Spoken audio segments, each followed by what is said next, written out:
I was, as my daughter would call from Harry Potter, a muggle up until very recently in my life. And I was saying to Sayer how much I can remember what it feels like. It was through that lens that I approached my career in medicine. Even my fascination, I studied neuroscience in college and went on to become a psychiatrist.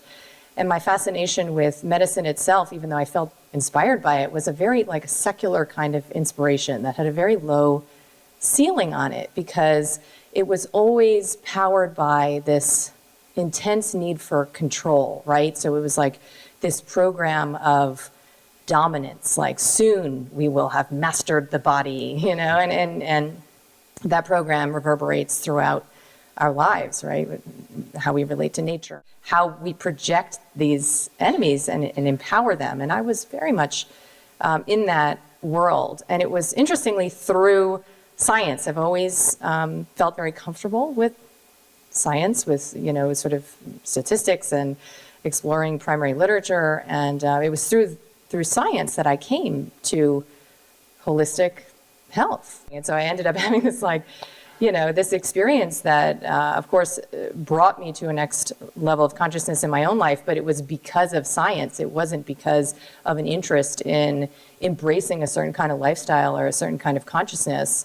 And I began to approach my work, I guess, as what you may refer to as some sort of holistic practitioner, again, because of science, and science that I learned about that made me really angry, actually, about things that I wasn't exposed to in my very expensive training. And I was really fueled by a kind of rage. And I was going to heal people, if it was the last thing I did on earth. And so I set myself to this task of developing, I guess, an approach to helping people to avoid pharmaceuticals, in their lives. And it was, again, because of the untold story in the scientific literature of those medications that I came to that. I had a felt experience of the truth that was very different, than the mental experience of the truth that I had lived up until that point. And it was because all of this is so new to me. While I'm a sponge for this, I think that there is some reason that I'm here, that I came here.